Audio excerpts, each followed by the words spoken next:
اور اس کے بعد قوم کا فریضہ یہ ہے کہ وہ ہر وقت نگاہ رکھے اور پوچھتی رہے کہ ذمہ دار ارکان نے کیا کیا کہ آئندہ کے لیے ایسی تباہی اس ملک پہ نہ آئے، بجائے اس کے کہ کچھ لوگ اقتدار پر آ جائیں،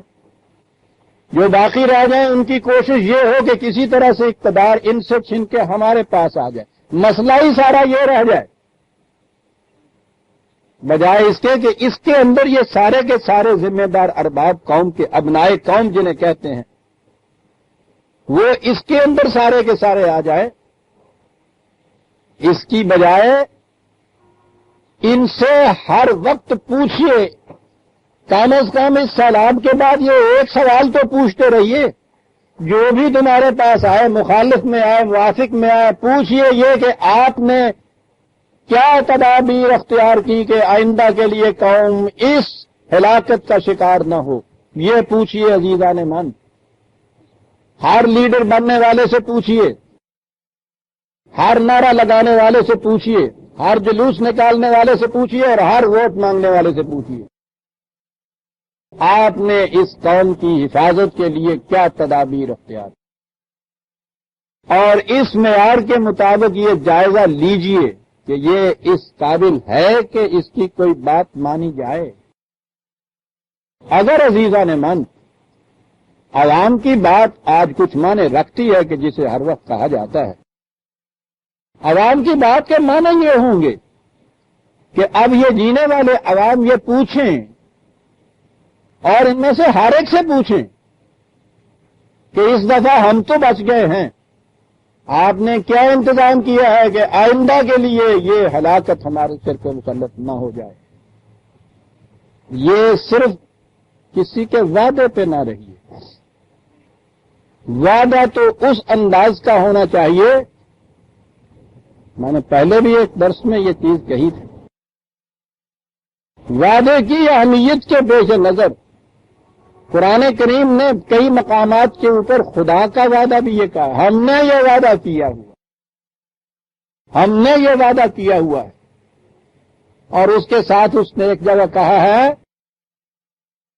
کہ ہم تو بڑے اصدق القول واقع ہوئے ہیں، بات کے سچے، لا یخلف المیعاد، کبھی وعدہ خلافی نہیں کرتے۔ اس کی تاکید کو زیادہ نمایاں کرنے کے لیے کہا گیا ہے کہ ہمارا وعدہ بھی وہ ہے کہ اگر تم کسی وقت دیکھو نہیں پورا ہوا تو ہم سے بھی پوچھ سکتے ہو کہ کیوں پورا نہیں ہوا۔ اللہ اکبر، اللہ اکبر، ان وعد ربک کان مسئولا۔ وعدہ تو وہ چیز ہے عزیزان من، یہ سارے وعدے ہیں نا جو ایسے وقتوں میں کیے جاتے ہیں، اس کے بعد فریضہ ہو جاتا ہے وعدہ کرنے والے کا کہ وہ بتائے کہ میں یوں پورا کر رہا ہوں، اور فریضہ ہو جاتا ہے اس کا جس کے ساتھ وعدہ کیا جائے کہ وہ اس کے بعد پوچھے کہ یہ وعدہ جو کیا تھا وہ پورا کیوں نہیں ہوا، کیوں وعدہ پورا نہیں کیا گیا۔ اور اس چیز کو سب سے پہلا بنیادی جرم قرار دیا، یہ ہے عزیزان من بچنے کی بات۔ اس معلم صادق صلی اللہ علیہ وسلم نے جو قوم کو تعلیم دی تھی وہ تو ایک قدم آگے لے گیا تھا قوم کو۔ شام کے صحرا میں حضرت عمر نے واپسی پہ دیکھا تھا نا اپنے معمول کے مطابق کہ وہ بذات خود جا کر ایک ایک کا حال معلوم کیا کرتے تھے، اپنے اخبارات پر ہی بھروسہ نہیں کیا کرتے تھے، خود جا کر معلوم کیا کرتے تھے کہ حال کیا ہے۔ ایک روزیدہ سے خیمے میں گئے، وہاں ایک بڑھیا تنہا بیٹھی تھی، اس سے پوچھا، آپ کی زبان میں کہوں گا کہ مائی کیا حال ہے تمہارا؟ اس نے کہا کہ تمہیں میں حال کیا بتاؤں، جس کو حال پوچھنا چاہیے جب اسے ہی اس کی پرواہ نہیں ہے تو میں کسی دوسرے کو حال بتانے کو تیار نہیں۔ کہا کہ مائی وہ کون ہے کہ جس کے ذمے تمہارا حال پوچھنا تھا؟ کہا کہ وہ جو زمام خلافت اپنے ہاتھ میں لے کے بیٹھ گیا ہے، وہ جس نے ذمہ داری پہلے اپنے خطبے میں یہ اعلان کیا تھا کہ اگر دجلہ کے کنارے کوئی کتا بھی بھوک سے مر گیا تو اس کی ذمہ داری مجھ پہ عائد ہوگی، یہ اس کی ذمہ داری تھی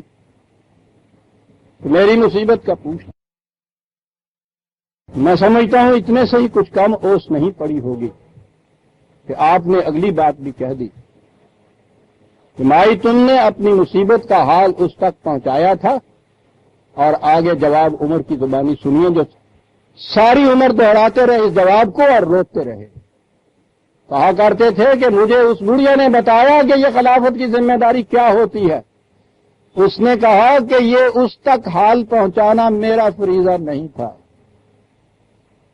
یہ اس کا فریضہ تھا کہ وہ ایک ایک فرد کے متعلق باخبر رہتا. اور آگے کہا، اس نے کہا تھا کہ جو خدائے خبیر کے نام پر ہم سے اطاعت لیتا ہے اسے اتنا خبیر ہونا چاہیے کہ ہر فرد کی خبر اس کے پاس موجود ہو. کہتا ہوں کیا تعلیم حضور دے گئے تھے اس قوم کو، کیا قرآن سمجھا گئے تھے اس قوم کو. یہ لفظ تو ہمارے ہاں متواتر چلا آیا، خدا کے نام پر حکومت الہیہ جسے ہم کہتے ہیں، خدا کے نام پر حکومت قائم کرنا. پوچھو اس بڑھیا سے کہ وہ کیا بات سمجھی تھی. خدا کے نام پر حکومت قائم کرنے کے معنی یہ ہیں کہ جو ذمہ داریاں خدا نے اپنے اوپر لے رکھی ہیں انسانوں کے متعلق، وہ ذمہ داریاں ان کے ہاتھوں سے پوری ہوں گی. وہ خبیر ہے، وہ خدا، ان کی ذمہ داری ہے کہ یہ خبیر ہو ساری مملکت کے لیے. ساری عمر روتے رہے حضرت عمر. اس کے بعد